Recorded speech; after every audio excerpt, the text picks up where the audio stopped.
I used to pick up my phone without even thinking, anytime there was a spare moment. Not necessarily because I'd received a message from a friend or a much awaited email. I just did, out of habit, without even realizing that it was already in my hand. Sound familiar? The foggy feeling we now call brain rot, that's being constantly stimulated but somehow completely empty, is real.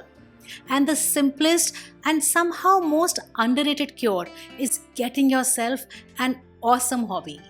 In this video, I am going to show you exactly what's happening to your brain and which hobbies can genuinely change that. Make sure you stay till the end because I'm also going to talk about how to actually start, especially if you've forgotten what you even enjoy anymore. So let's dive straight in. Every time you pick up your phone and scroll through Instagram, Facebook, through news, through nothing in particular, your brain releases a small hit of dopamine, a happy chemical. It's that feeling of, oh, what's next?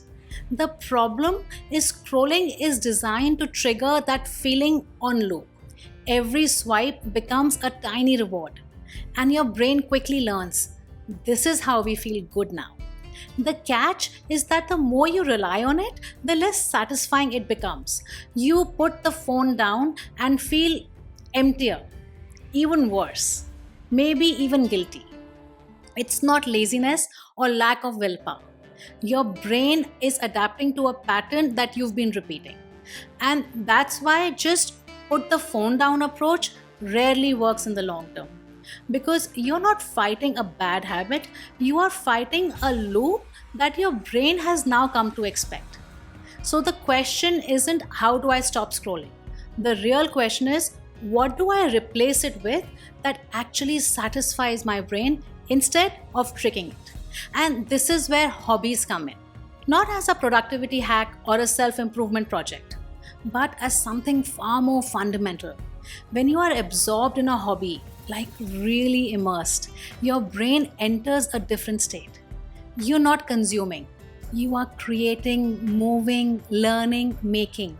That creates a deeper kind of satisfaction, one that actually feels fulfilling afterwards, not hollow.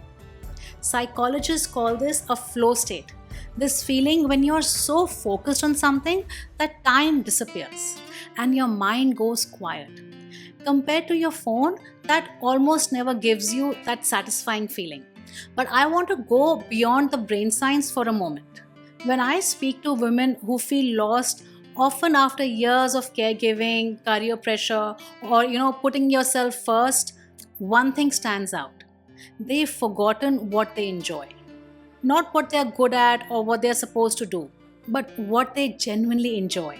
Scrolling may fill your spare moments temporarily, but it doesn't tell you anything about who you are. A hobby does. When you plant something in the ground and watch it grow, when you pick up a paintbrush or start learning a language, you are not just passing time. You are quietly answering a simple question: what lights me up? And that matters more than we think. And that's why I believe hobbies aren't just nice to have.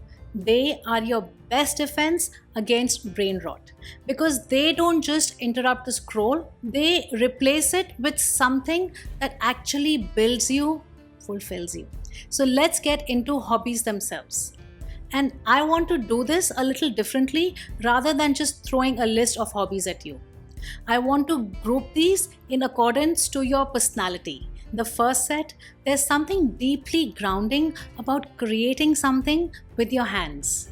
Think pottery, knitting, sketching, or even trying a new cuisine in your kitchen. Something you can hold or taste or look and say, I created that. Creation pulls you out of your head and into the present.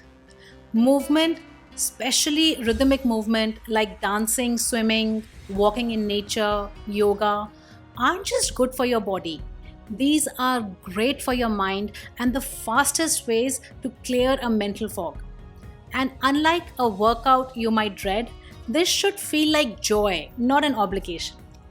And if you are drawn to ideas and stories, reading physical books, and I do mean physical, not on screen, or journaling or learning a new language. These are slow, absorbing, deeply satisfying in a way scrolling isn't. A language in particular has been shown to build neural pathways and keep your mind sharp. If you like connecting with people, a book club, a community garden, a local volunteering group, a walking group, sometimes the cure to feeling lost isn't a solo hobby. It's a group hobby, a shared purpose that gives you belonging and structure at the same time. You don't have to love it immediately or be good at it. The only requirement is that it makes you feel slightly more like yourself when you're done than when you started. That's it.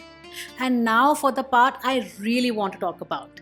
Starting is hard because many of us, after years of demanding careers, raising families, or both, have genuinely lost touch with what we enjoy.